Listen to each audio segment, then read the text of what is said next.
Welcome to our E4L deep dive. We will get started in just a moment. Let some people hop on.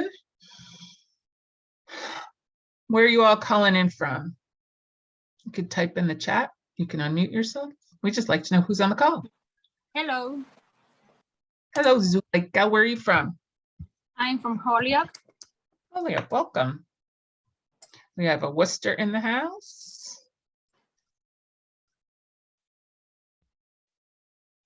Another Worcester. What? I'm just reading as where people are from. Oh, okay. We will get started momentarily. We had about 30 plus people sign up for this one, so I'm really excited to see how many folks show up. And as you all know, we do record these. So if you need to hop off, or if you want to share the content later, you should feel free to do that. And we'll explain how to do that. Okay. All right. So I think let's all just mute yourself. We will have a portion where you will have the opportunity to be unmuted and ask your questions later. My name is Deborah Gallant. I am the Executive Director of E4All, Entrepreneurship for All in Berkshire County, Massachusetts. I am also, many of you might know, Hyrick in Provincetown, know me as the person who figured out that E4All alumni after 12 weeks don't necessarily know everything that they might want to know about business. So we started these monthly deep dives. And every month we try to find a topic that we think you'd like to know more about, and we find an expert and we dive in. It might not be a very original name, deep dives, but that's what we call it. I'm going to share my screen and kick us off because you don't want to listen to me. You want to hear all about the subject matter. So let's start here. View the slideshow. So today we're going to be talking about Nonprofit Startup 101. We wanted to make this as obvious as we could that this is going to answer all the questions you might have about starting a nonprofit. And many of you, when you signed up, did submit questions, and we will hopefully get to all of them. David has them. And you'll have a chance to ask your questions too. So what we do is we record the first hour of the program, and then we turn the recording off so you can ask your own questions, and then David can get in the nitty gritty. Now, he'll give you his disclaimer because he's a lawyer, right? This does not take the place of actual legal advice, but maybe it will help give you some guidance and some direction. I never run an E4L program without thanking our sponsors here in Berkshire County, because if they didn't pay the bills, we wouldn't be able to offer all of these great programs. So thank you to our sponsors. And if you don't know about E4All and you found out about this workshop and you're like, what is this organization? We are all about helping people start their own businesses. And these are some of the statistics. In the time since we've started, over 1,100 businesses have been started by E4All alumni. And David will tell you, he's watched lots of startup businesses. For 70% of them to still be active after 3 years, which is 8 percentage points above the average, is quite an accomplishment. And we're really proud of our E4All businesses and all of you. So these deep dives are every month, usually on the third Monday of the month from 4 to 5:30 Eastern time. Next month, on August 15th, we're going to do a program on using QuickBooks to get better reports. So we tell all of our entrepreneurs you should use QuickBooks, but then we never really help you understand all of how it can really inform better business decisions. So Dan Putignano from Ms. Management will be presenting on August 15th. And in September, it's going to be really interesting. We're doing a panel on successful food businesses and best practices. So in general, I just want you all to know, and I actually have this link open, e4all.org website has a page called Virtual Workshops, and every month you can see what our topic is, but we've also archived all the previous ones. And there's some really good stuff here. How to use LinkedIn to grow your small business, surveying your customers, email marketing, branding, making better decisions with Google. One of the most popular that we've ever run was, let's see if I can find it for you, was getting certified as a minority or woman-owned business. And it was, here it is, like 1,500 people have watched that one. So if you are interested in that certification topic, you literally could not do better than watching that workshop. You'll learn a lot.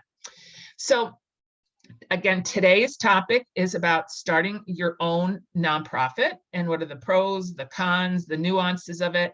We'll have a presentation for the first hour and then time for your own Q&A. And without further ado, David, if you're still able to screen share, David Kraft is our presenter today. He's an associate at Wallace Turner Law in Albany, New York, and is going to talk to us. He's worked with many startups, both for and not for profit, and understands what that's all about. So, David, without further ado, you're up. Great, thank you, Deborah. Can everyone hear me? Just thumbs up. Everything's good. We're good. Great. I'm just going to share my screen. Hopefully everyone can see my screen. We are good. All right, awesome. So yeah, welcome everyone. This is Not-for-Profit 101, what to consider when forming a not-for-profit. As Deborah already mentioned, my name is David Kraft. I'm an attorney at Wallace Turner Law. We're based in New York. I'm sorry, not New York. We're based in Albany, New York, but we serve the capital region. Some of our practice areas are business, real estate, trust and estates, personal injury, and criminal defense. Wallace Turner Law is a newer law firm in the area, started around 2 years ago by two Black women attorneys in the area. And so I recently joined their team. It's been a great opportunity, and I'm excited to be working with them. I received my Juris Doctorate degree from Brooklyn Law School in 2016. Prior to joining Wallace Turner Law, I served as a staff attorney with the Albany Law School Community Economic Development Clinic. So in that role, I worked with a lot of individuals and groups who were starting not-for-profit organizations and helping them with their legal matters, or working with existing not-for-profit organizations on myriad of transactions and governance and compliance matters, and also, working with organizations towards the end of their term with respects to dissolution or transfer of assets. I've also had the opportunity to serve on several nonprofit boards in the area, such as some grassroots organizations like United Tents of Albany and Albany Community Land Trust. And I'm also currently serving on the board of the Community Foundation of the Greater Capital Region and the Community Loan Fund. So some funders as well. So this the experience I bring to this presentation. So this is pretty much the agenda. Why form a not-for-profit, pros and cons. We'll work through this. Again, I think this would be helpful if this is a live discussion. I mean, if you have questions or you want to take, time to listen to the presentation before coming up with questions, that's fine. But you also want to put stuff in chat. Deborah will be watching and she can let me know if there's anything that comes up that I should address at the time. But yeah, hopefully. So David's going to be willing to take your specific questions, like, let me tell you about my situation and what do you think in the last half hour. So let's keep questions in the first hour to the presentation part if you need clarification, or does this mean that, or just to make sure that he gets a chance to go through the whole presentation. And I've asked him to create kind of a pretend persona of somebody who might be thinking about starting a nonprofit, because we thought that might help make this legal stuff a little more real. So, but you will absolutely get to talk about your situation if you want to have the consult. I don't know, David, what your hourly rate is, but they're not paying anything for it to be on E4All. So I'm going to let you talk. Sorry. Yeah, no problem. Thank you. So yeah, as Deborah mentioned, just a disclaimer, this presentation is for educational purposes only. The opinions or points of views that I express are my own. They don't represent necessarily the firm I work for. Nothing in the presentation constitutes legal advice. Any individuals that appear in these presentations are depicted for illustrative purposes only. So yeah, if you do have questions of a specific nature, I'll try to address them at the end. But if you do need some further assistance after that, you should definitely seek the advice of a counsel and not solely rely on what you hear during this presentation. Especially if keep in mind, I am an attorney that is licensed in New York State. So my knowledge only goes to New York law in general, right? Not to say that some of what I am going to talk about today isn't applicable in other states, But you have to keep in mind, my expertise is only in New York not-for-profit corporation law, and then from the federal standpoint, the IRS tax exemption laws. So as Deborah mentioned, meet Kayla. So this is going to be our fictional not-for-profit client today. So and this is kind of based off of some experience I've had representing individuals who want to form not-for-profits. So Kayla's 30 years old. She works full-time as a government agency administrator.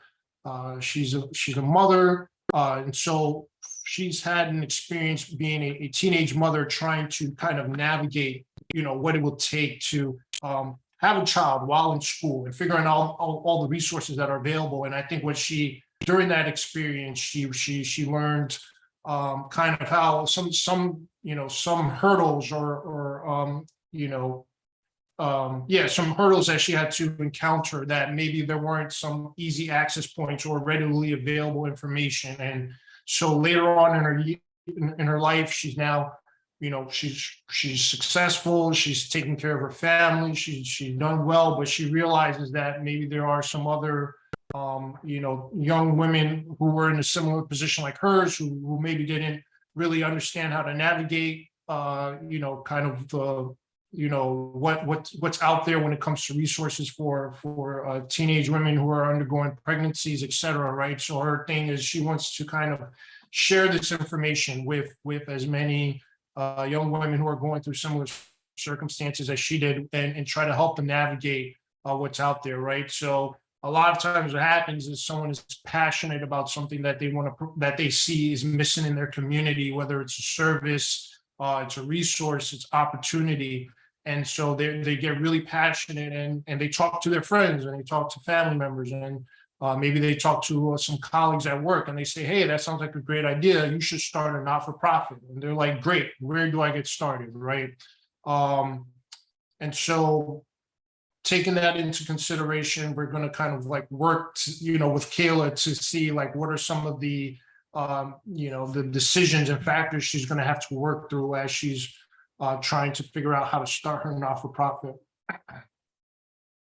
So why form a not-for-profit? As I mentioned before, sometimes people are just very passionate about a particular issue, and maybe they see a service gap in their community. They're looking for maybe opportunities to provide in their communities that they don't see that the government or people in the for-profit sector are providing, or if there are people in the for-profit sector providing these types of services, maybe they're just out of the reach of people who have lesser means. And so they want to kind of create something to fill those gaps.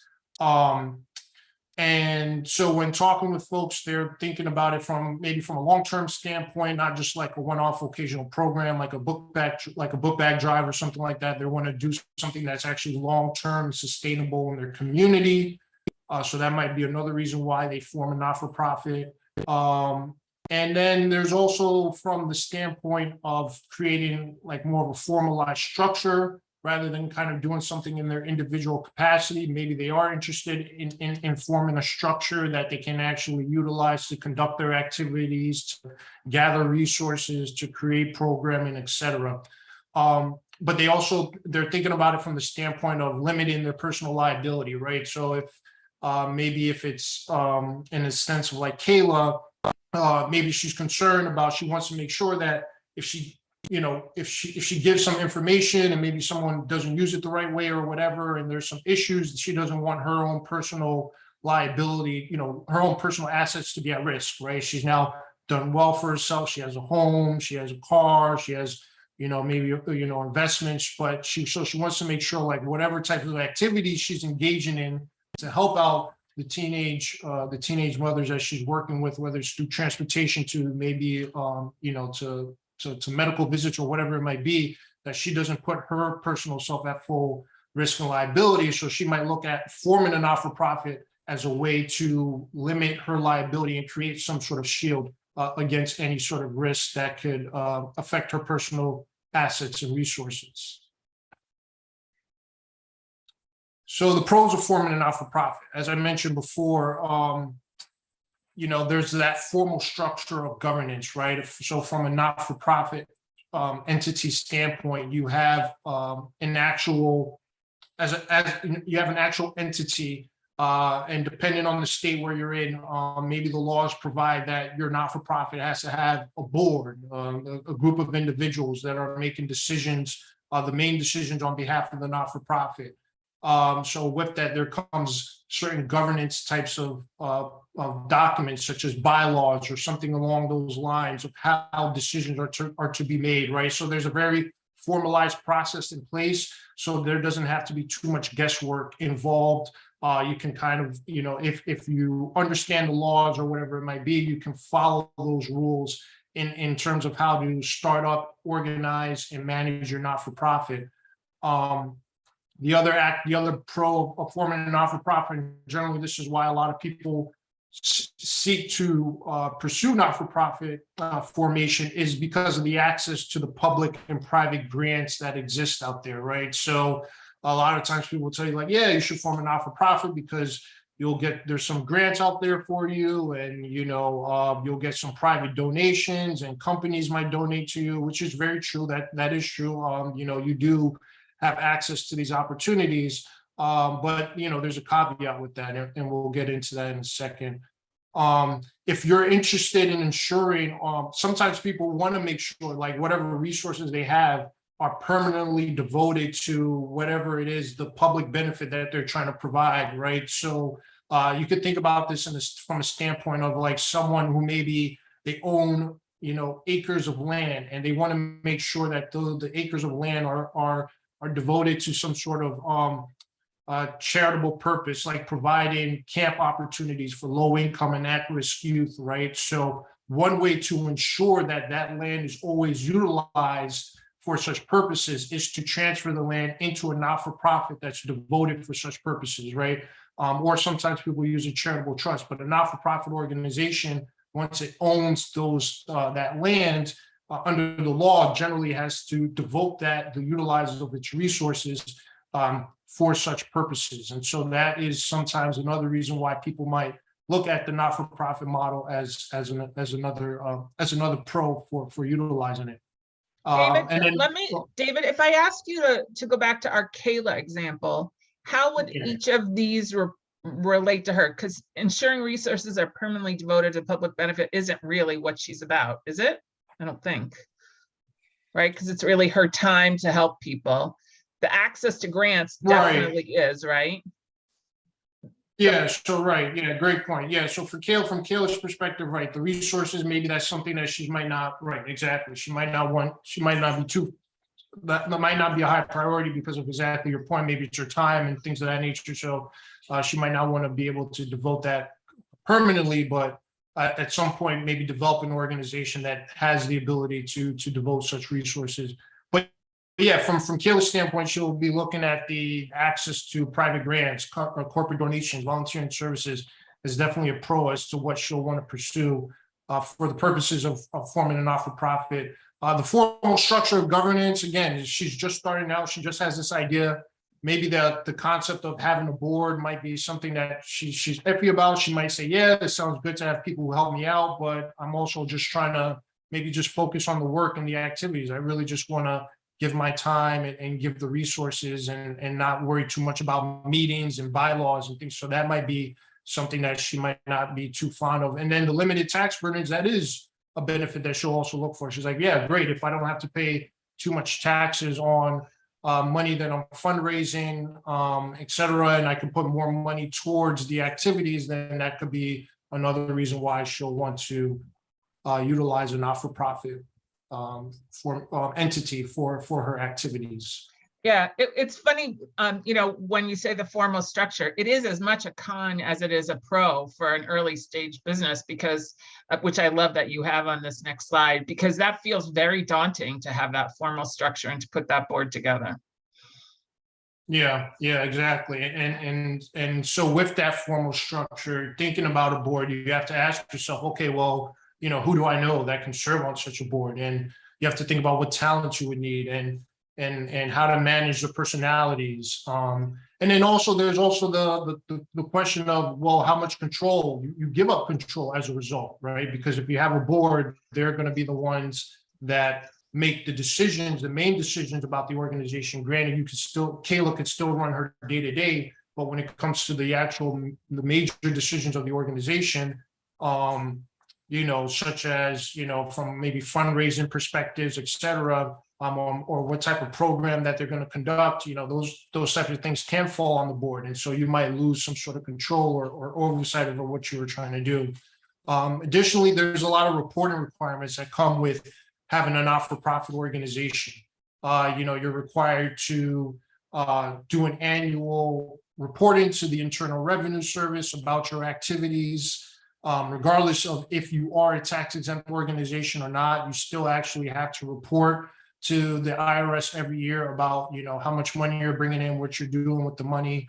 And depending on what state you're in, they might also have additional reporting requirements. So like, for example, in New York State, the Office of Attorney General also oversees not-for-profit entities in the state, or any entity in reality that is undertaking fundraising activities in New York State. So even if you're not formed in New York State, but you're undertaking fundraising activities in New York State, you have to do that, right? So from Kayla's perspective, if you formalize a not-for-profit corporation, she would have to conduct her annual reports to the IRS. She'd have to conduct her annual reports to the Office of the Attorney General with their Charities Bureau. So these are things that additional documentation that she's going to have to be mindful of every year.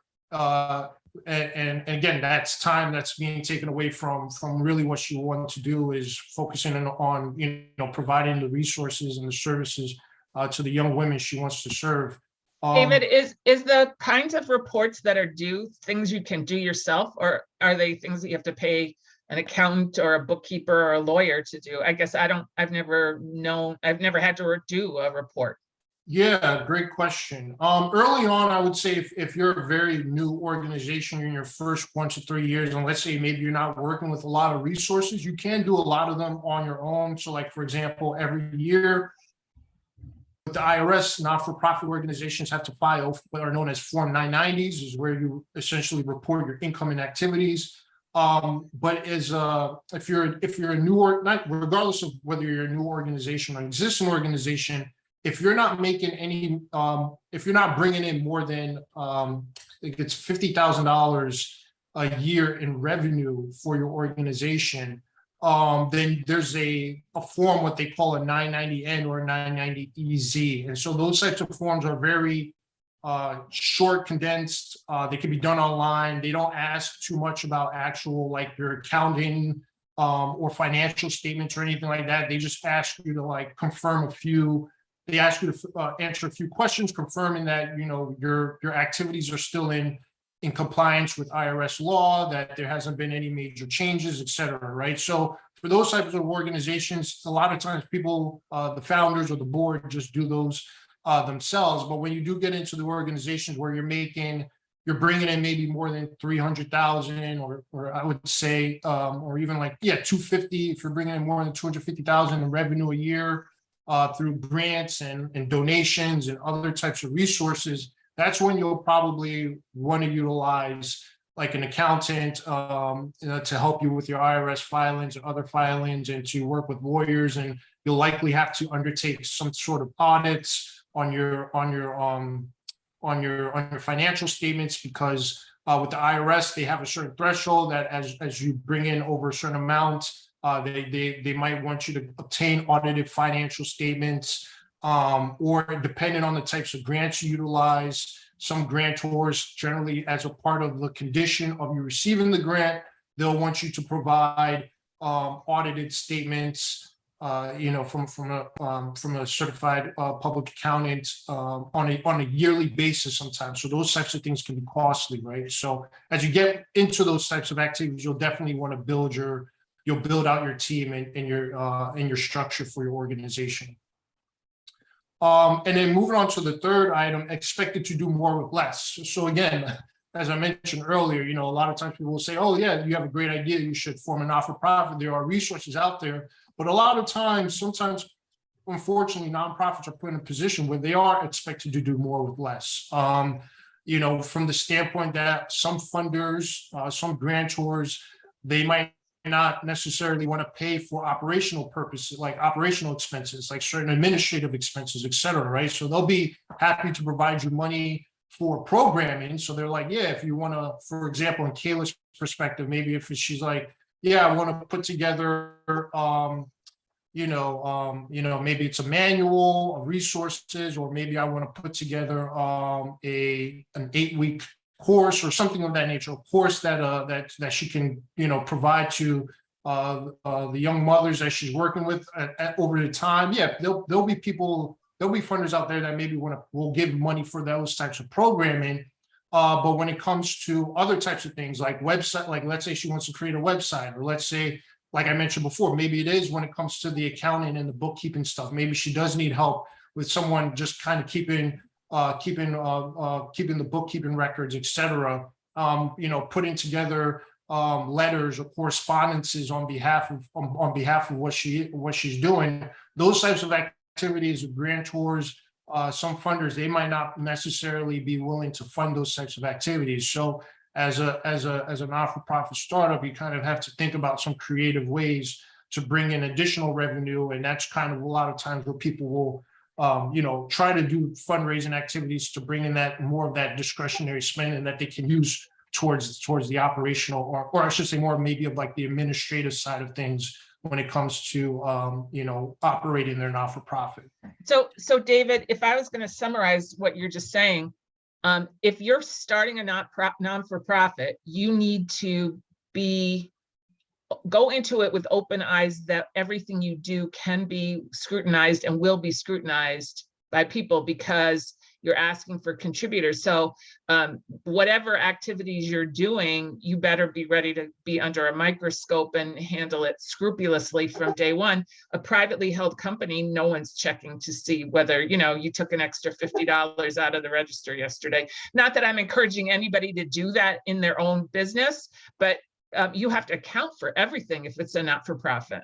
Exactly, right. You make a great point, Deb. So yeah, exactly. That's the thing. Funders will want to know, like, if I'm giving you $1,000, what does that look like? They want the deliverables. They're going to say, like, how many people is that serving? What does that look like at the end of the day? And so, to your point, if you can't really account for how that money leads to a deliverable, you might be successful getting a grant maybe the first time, but afterwards, those funders might not be as willing to fund, or if they do fund, they'll fund at a much lesser capacity. So that's with all that being said, I mean, it's very important for a person, even if you're starting not for profit, or to have a business plan, of who you're going to serve. Where are they, where is it, what are the demographics, where are your customers, like, and then unfortunately you don't want to talk about charitable, or public, some public service in this type of way, but unfortunately, that's what funders want to hear, where your customers or clients, or however you want to classify them as, where are they coming from? How many are they? How many of them actually need the service that you're asking for, right? Some of that's going to require like some level of market studies, et cetera. And a lot of times these are the places where I've seen, people who start nonprofits. That's where, unfortunately, a lot of them fail, is because they don't realize that they do need that business planning. They do need that type of business planning advice and assistance. And if you don't obtain that, again, it's not to say you won't be able to fundraise somewhat, or find people to give you some sort of funding, but they'll be very minimal. And if anything, it might be a one-off, because if you can't show the deliverables with the money that you're given, then people will just move on to the next not-for-profit, because there are so many not-for-profits out there looking for money and constantly being formed on an everyday basis. And then the last thing, the assets and profits must remain in the organization. So with depending, for the most part, with a not-for-profit, generally the assets and profits of the business have to remain. The organization must be devoted to the purpose of the organization, right? So about it from that standpoint with Kayla, maybe it's fine with that. Maybe she's not putting any of her personal assets, so it's all maybe anything that she's fundraising, or so she's okay with that. But depending on what you're David, you just cut out with the audio for a moment, but I want to clarify one question that was in the chat before. You are allowed to pay salaries or stipends. It's something that you personally own and you were thinking that later, you might be able to do that as loaded. David, can you hear me? Yeah, I can hear you. Can you hear me? Sorry. Yeah, you were cut out for just a minute. So you're still allowed. Yeah, you're still allowed to pay people, right? For providing the services. So let's say Kayla has 2 counselors who work with her. As long as she's worked that into the budget, it's not like she can't pay people fairly for work they do under her nonprofit. She just can't take the money out at the end of the day and say, this is now mine, right? Correct. Yes. So Kayla can pay staff. She can pay. Yes, correct. If she has an employed position or she's serving in an executive director position, she can receive a salary for her time, but it has to be reasonable. It has to be comparable to what other similar types of executive directors and others are getting paid for similar type of work. So yes, it's not to say that the money can't be utilized to pay for people's time, but it has to be within reason. Okay. So as I mentioned before, so these are some of the things Kayla's going to have to consider. You know, what are the main activities of her not-for-profit venture? You know, is it providing transportation for some of these young mothers to go to doctor visits? Is it like you mentioned, counselors or social workers to work with these to provide some personal coaching? Is it you know, helping them obtain resources, you know, for whether it's baby clothes and formula and things of that nature, fundraising to provide those types of resources. Who will she serve? How will she reach those? How will she reach that demographic? How much time can she devote to this venture? Again, remember, she's a full-time you know, government employee. She also has a child that she's responsible for. So how much time can she really devote to this venture? How will she finance her activities, right? Again, yes, we've mentioned already, there are grants out there. There are you know, people who are willing to donate, but sometimes you might have to look outside the box for other types of things like fee-for-service models that might be out there. And so forth. And so she'll show, again, the importance of having a business plan and putting together a business plan when you do have your an idea that might fall under a not-for-profit model, but still putting together a business plan to hash out all of these questions will do you you know, will do you great service in the long term if you take the time early on to really put that together. Who will assist her with her venture? How will she measure success? Is it based on how many young mothers she serves? Is it based on what is, you know, what are her outcomes, right? These are the types of things that funders will ultimately ask when because she'll get the opportunities to meet with funders and to meet with people who are interested in her idea, and will see her passion and be like, wow, you know, she's very passionate. But again, at the end of the day, without the plan, without the you know, with these types of matters being addressed, the funders will be like, oh, that's really great. Come back when you get a business plan, or, you know, or yeah, reach out to me if you have like a drive and you need some, you know, book bags or some, you know, some money to pay for food or something like that, right? So it'll be very minimal compared to what she could obtain if she had a business plan. Yeah. So, David, I just want to put a pin in this for a second. Many of the folks who are on this call have gone through our E4All accelerator. And so they have gone through the process of learning to start a business. But E4All does not require you to write a business plan. But I will tell you that you have done all of the pieces of it, and putting together a simple executive summary or business plan after you've been through an E4All accelerator is not a huge lift, because you've actually thought about all the pieces of it. We just don't ask them to document it. So I wanted to mention that. The other thing I think that's really interesting here is the 4th bullet point about financing your activities. When you're in a not-for-profit world, it's very rare that things can happen quickly, because the decision-making process for people to write you a grant or make a donation, very rare that it's just transactional. So if you have a store and somebody likes your product, they come in and they pay for it. If you are running a service like Kayla is, she's got to probably put together a slideshow. She needs to do a presentation. They have to look at a grant application. It could be 6 months, it could be a year, and the answer might be no at the end of a year. So this is not a quick route to making things happen. And that, I think, can sometimes disillusion people. It's not as transactional, and you're not going to get the feedback the way you would get it from a for-profit business. There's some questions in the chat and we're going to get to them, but I just wanted to check in on those two things. Great, thank you. So with respect to the not-for-profit formation process, so there's generally these are the steps that are involved, right? And we're just talking about forming the not-for-profit entity itself. So you have state incorporation. So depending on what state you're in, you're going to locate the laws that talk about not-for-profits in your state and how they are, incorporated. And so you'll look to those laws to actually understand what information you'll need to incorporate your not-for-profit, which means you're essentially establishing the entity at the state level to conduct activities, within the state for whatever purposes you're formalizing it for.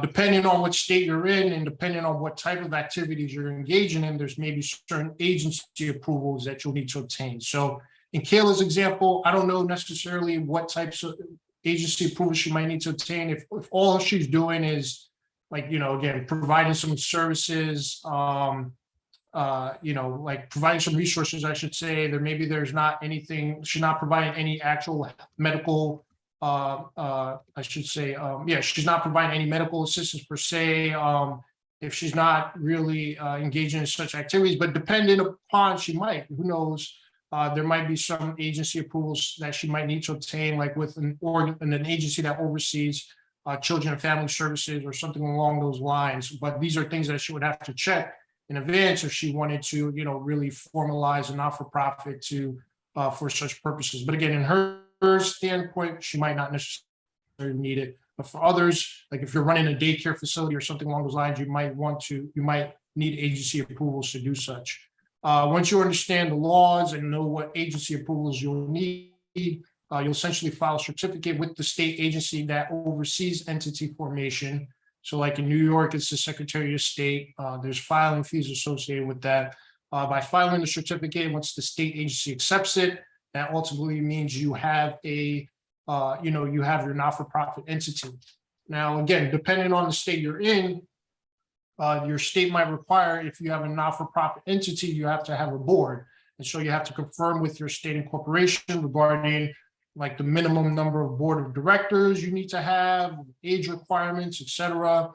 So for example, if Kayla was forming her not-for-profit in New York, she would have to have a minimum of 3 board members. They would all have to be at least 18 years of age in order to serve on the board, et cetera, right? So, and then again, the most important thing is that board of directors, they're the ones that control the not-for-profit. They make the major decisions on behalf of the not-for-profit. So if Kayla doesn't want to be on the board, that's fine, but then she has to also understand she's given up some level of control over what happens with her organization.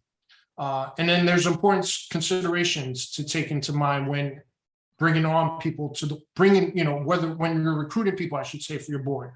Thinking about like what skill sets are they bringing? Do they have legal background? Do they have an accounting background? Do they have a marketing fundraising background? Maybe do they have connections? They just know people in the community. They're well established, and maybe they can help bring in money or help put together events that could bring people's eyes and attention to your organization. So those types of things really matter. But you also need to make sure that they understand the time commitment that they're bringing in, that they're required to commit to the organization.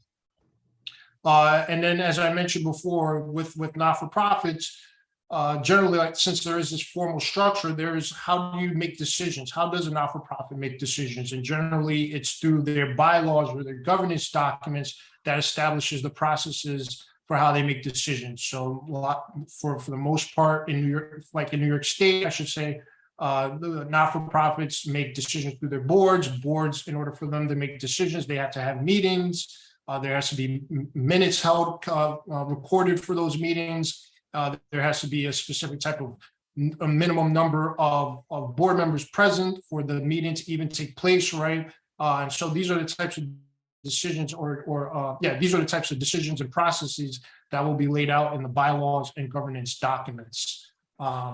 So again, all part of the formation process. Okay, so we have a couple of questions about this, and I have one really dumb one.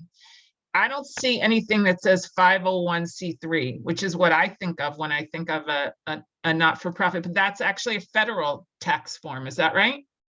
Correct, right. So there's two processes that are involved in applying, or not should apply, but formalizing a not-for-profit. It's your state incorporation, where you're actually establishing an entity that's going to engage in the activities, and then the next level is actually applying for the federal tax exempt status. But generally, what you want to do first is formalize your not-for-profit formation first before applying for tax exempt status, because you were creating, again, it goes back to kind of one of the first things we talked about. You want to create that entity so that you can conduct your activities through the entity and protect yourself personally from any sort of liabilities that might arise from conducting such activities. Okay, so this is all a precursor to filing the federal tax thing, right? Correct, yes. Now, don't get me wrong.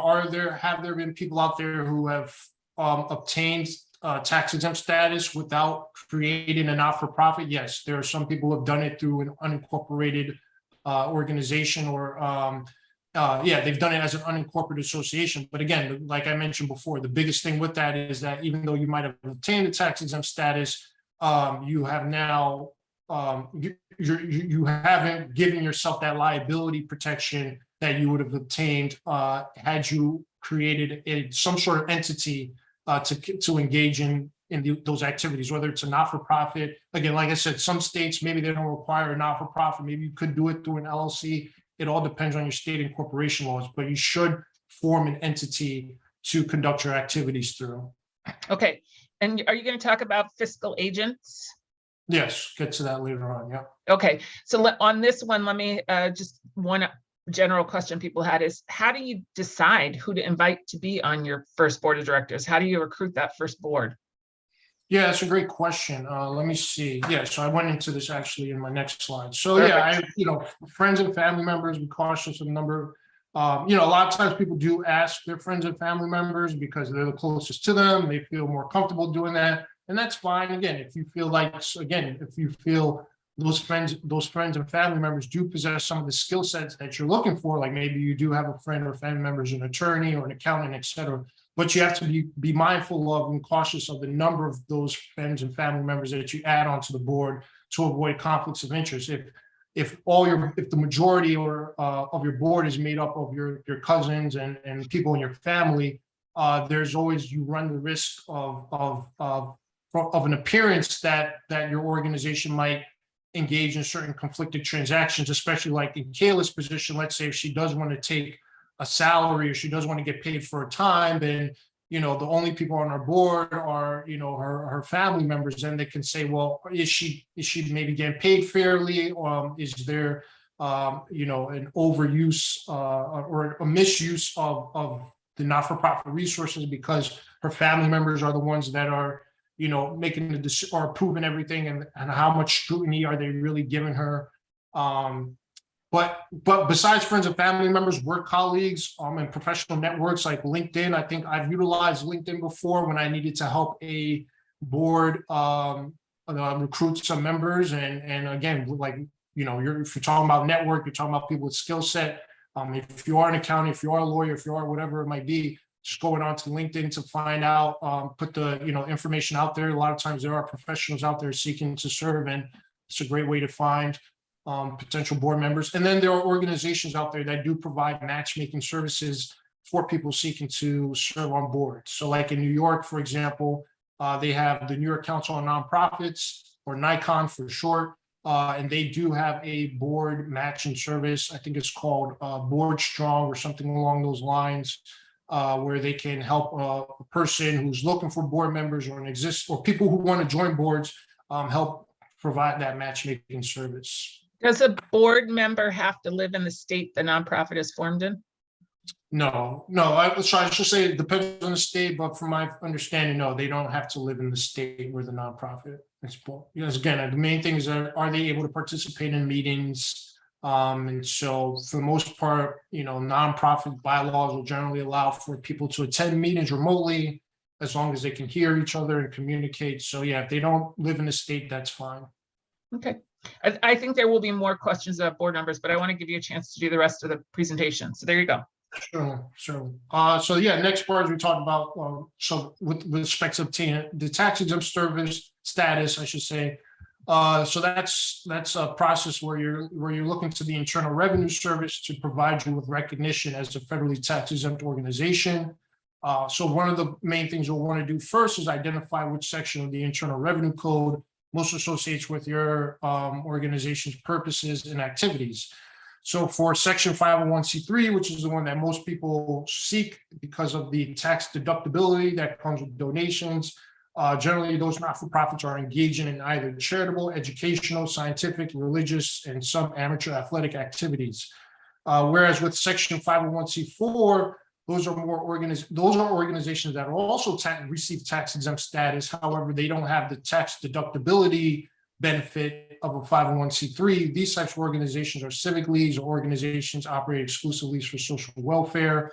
So they're devoted to preserving a community's tradition by, representing community orgs and local agencies and legislative hearings, right?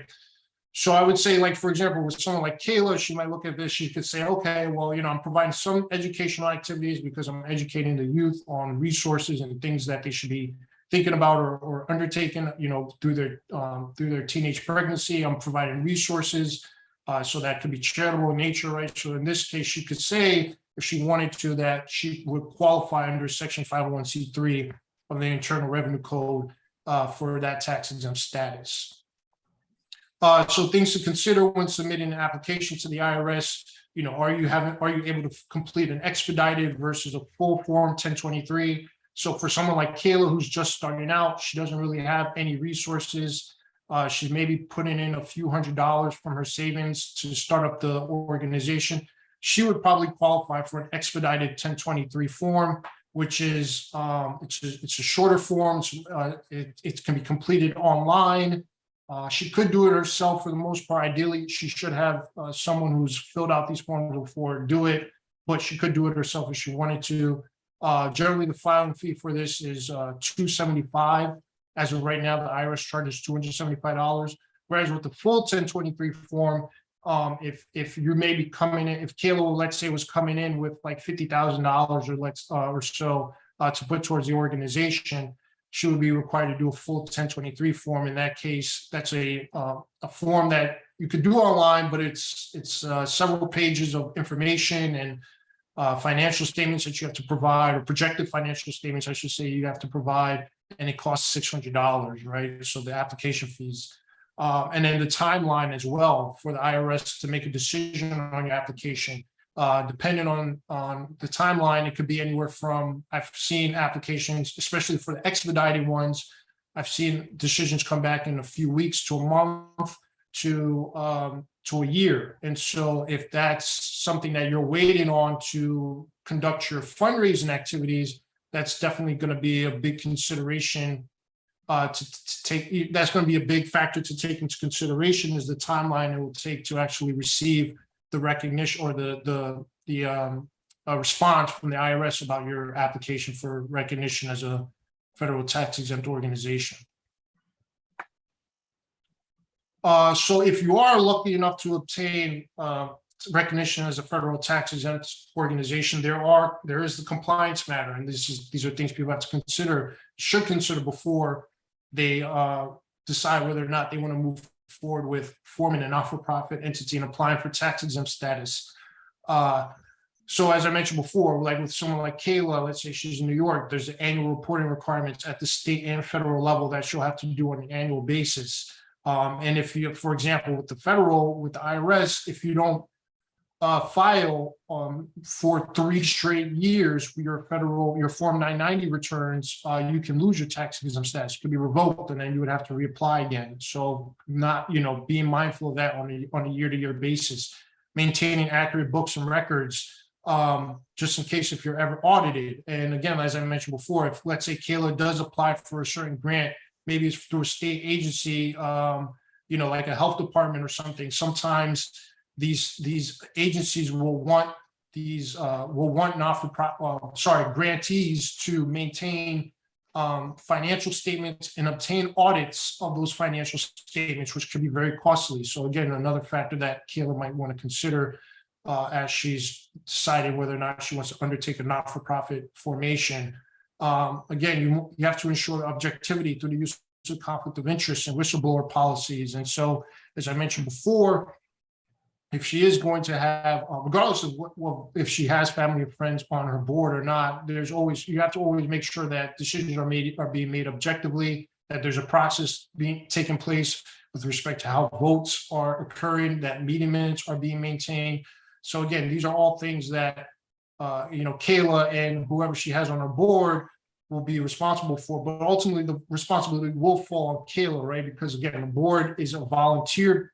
It's really a volunteer position, and so at the end of the day, anyone can just leave a board, and so ultimately everything will fall back on Kayla if she doesn't have a strong enough board to assist her. Minimize misallocation of resources or fraud, and it's you'll be surprised. You could say, well, yeah, I'm not engaging in any sketchy behavior. I have good intentions, but it's always possible, right? If you accidentally commingle funds that you've maybe received for charitable purposes with your own personal funds, or if you're not keeping appropriate receipts to account for what you're paying for with the funds that you're receiving, and showing them how they're being spent, right? On these types of things. If you're not keeping meeting minutes with the board to show these are how the decisions were made, and this is how we chose to, let's say, hire this vendor or to pay for this types of service. These types of things could, if you're audited, at some point, if you're called up for audit and you're not able to account for these types of measures, those types of things can lead to investigations, which then can lead to prosecution for misallocation or misappropriation of a not-for-profit's assets, right? So again, these are a lot of the reasons or factors that people need to consider when thinking about not-for-profit formation or going along those lines. And then the final part about restrictions on political activity. Sometimes people are motivated to want to get involved in influencing local policies or even federal policies. And depending on your tax exempt status, there's certain restrictions against that. So as a 501c3, you are allowed to engage in certain lobbying activities. However, it cannot be a substantial portion of your activities. So you have to limit it. And you'll be surprised. It's not just by picking up a phone, and calling your legislator that, it's not just those types of activities. If you're sending letters, if you're right, how much you're spending in mail, or if you're spending staff time, if you're having people who you're paying, who's sending emails or whatever, right? If those types of things, all those things can count towards lobbying activity. So it can be possible to find yourself in violation of the threshold, or not violation, but going over the threshold when it comes to lobbying. And then for 501c3 organizations, you're prohibited from any electioneering. And what electioneering means is that you're not allowed to sort of show any sort of endorsements for political candidates for or against them, right? And so these things are important because let's say you do an event and the candidate shows up and they say, "Oh yeah, I would like to give a few words." You're thinking, okay, there's nothing wrong with that, but depending on the situation, that's probably fine in that circumstance, right? But then you have to be able to provide the opposing candidate the same opportunity, right? So you can't say, "Oh yeah, sure, I like you, I'll go ahead and let you do it." But your other guy, if the other guy, the other candidate shows up and you're like, "No, we're not letting you speak because we don't agree," then in that case, you're engaging in electioneering, right? So being mindful of those types of things as a 501c3 tax exempt organization is going to fall on Kayla and her board, but mainly Kayla, because like I said, the board is volunteers. So a lot of times when things get dicey, people just decide to quit, and the person who founded everything is left having to repair all the issues. So what now? So yeah, after all that, Kayla is like, you know what? Nah, I'm okay. I think that's a little too much. I just want to focus on, serving the teen mothers and getting them the resources that they need and helping out with education and stuff. I'm not really trying to focus too much on all this additional paperwork and compliance and the fees, et cetera. I just want to focus on the work. So what other options does Kayla have? So one option is a fiscal sponsorship. And the idea behind this is that you can leverage the tax exempt status of a similar not-for-profit entity and really just focus your time and attention on the activities and less on the reporting and the compliance. So what that would mean is, like, for example, let's say for Kayla, she does find that there are some people that do want to donate to her organization, and she finds maybe even some grants where that fit the activities that she's trying to do. But people are telling her like, oh, but I can't donate to you unless you're a 501c3 not-for-profit. So if Kayla, let's say she finds a organization in her community that focuses on working with youth, maybe at-risk youth or whatever it might be, in that case, and they're an organization, they've been around for whatever, 20 plus years. They have, they have a strong board, they have a strong administrative staff. She could go to them, she could explain to them what she's trying to do and say, hey, I'm in need of someone who can serve as my fiscal sponsor. And that organization can agree to serve as a fiscal sponsor, where essentially what they'll do is they will receive donations on her behalf. So then that way the donors get their tax deduction write-offs for their tax purposes. And then that organization will essentially distribute the money to Kayla for her activities, so that if she needs to buy supplies or she needs to pay for travel or expenses, et cetera, she can do that and just, again, focus mainly on her activities. Again, Kayla can do this in her individual capacity. She doesn't need to form a not-for-profit corporation. She could if she wanted to, because again, like I said, there's two levels. There's a not-for-profit entity formation, and then there's a tax exempt status. So if she did want that liability protection, she could do that, or she could just do it as an LLC. If she doesn't want to have like more of that formal structure, because LLC or a limited liability company is very flexible. You can do it on your own. You don't have to have multiple people involved. So she can formalize an LLC, or she could just do it in her individual capacity, whatever she wants to do. But things Wait, that I need to understand this. So she could have an LLC, provide these services, and find the Women's Center of Western New York as her fiscal sponsor. And even though she's not a not-for-profit, she can provide charitable services and collect charitable donations. Correct. Yes, exactly. As long as the services, right, as long as the activities she's engaging in are aligned with one of those 501c3 tax exempt purposes we mentioned earlier, charitable, educational.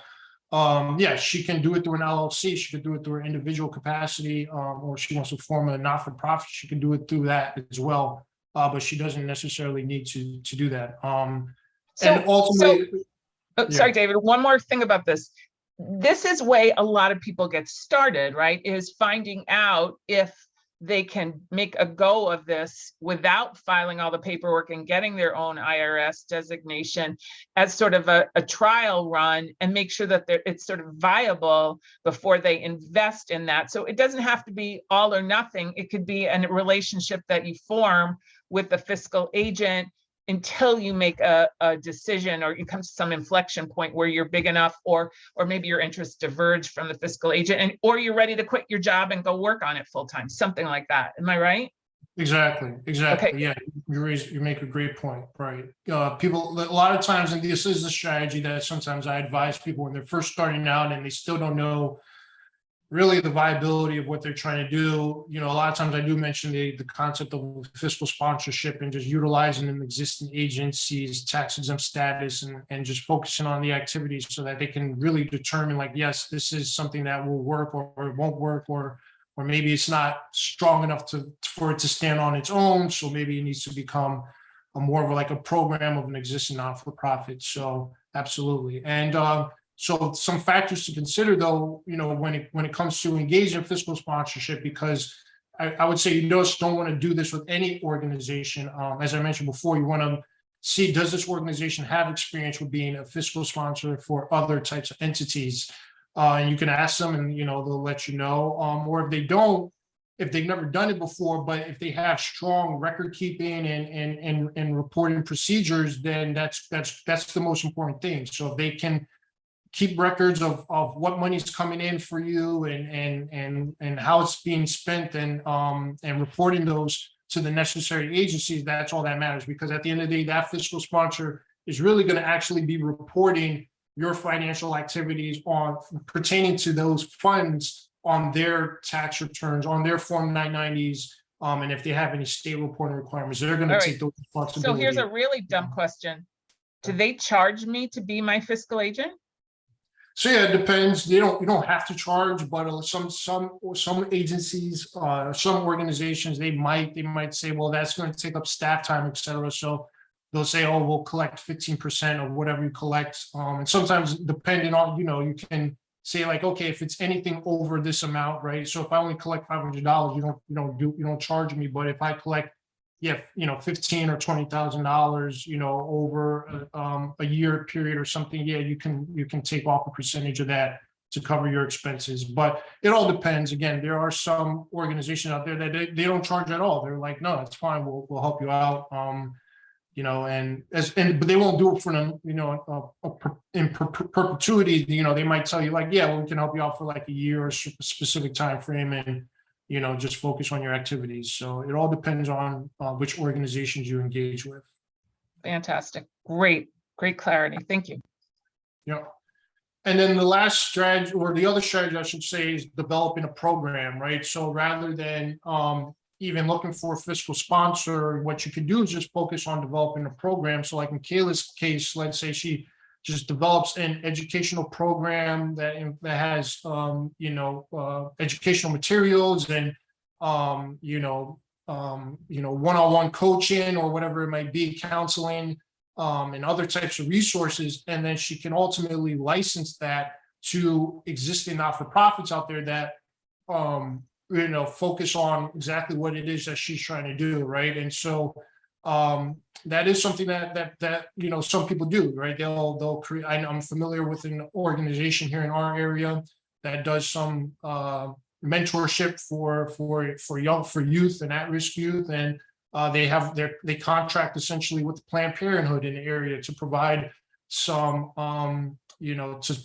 programming for the participants in Planned Parenthood. And so that's a way for them to get a dedicated source of revenue. Again, they don't have to focus on the tax exempt status stuff and all that. They can just focus on developing the programming and finding not-for-profits who already have the people in place and have the structure and even the funding in place, or can at least maybe help get the funding, because maybe they don't have the funding in place right then and there, but because you have this program and because they have the client base that can benefit from the program, they can maybe assist you or partner with you on applying for some grant funding to then be able to administer that program through their organization. And then by doing that, that gives you the ability to, contract with as many organizations, assuming that you don't have an exclusivity with one particular agency. You can contract with as many organizations in the state or, throughout the country, to reach more people, and go from there. And then maybe at some point you do realize like this is something that's more viable, can't stand on its own, and at that point you'll have the resources in place, and the data, which is really the most important thing. You'll have really the data in place to establish your own not-for-profit, standalone not-for-profit, because you'll be able to demonstrate to funders that what you provide actually works and there are results as from it. So let me see, what else the thing I like about thinking about it this way, David, and I will say lawyers aren't always the most creative people, and you're actually being very creative here, is that I think that if Kayla followed one of these ideas, she would be devoting more time to actually providing the services than she would organizing the nonprofit, filing the forms, soliciting a board, worrying about the Correct. tax exempt status. So if what your passion is can be accomplished by working one of these other ways, it may well be worth wondering if that's a good place either to remain or at least to start before you try to go full blown. This is great advice. Exactly. Yeah, I would definitely, if you're starting out and you have your idea, and even if you have your business plan or whatever it may be, yeah, definitely start out first with fiscal sponsorship or just creating a program and seeing if you can contract with, with an existing not-for-profit, because you're still in control. You can just focus on the actual program in itself and the activities. And you'll be able to know, you'll be able to determine whether or not what you're trying to do is of value to the community, and if there are people out there that want to fund what you're trying to do. So yeah, absolutely. So Great. that's pretty much the Why don't you bulk put of the your presentation. contact info up? I think that's the last slide. Yeah. So, and we can also have David type it into the chat box, but why don't you stop sharing screen, and Allison, you can stop the recording. And I want to open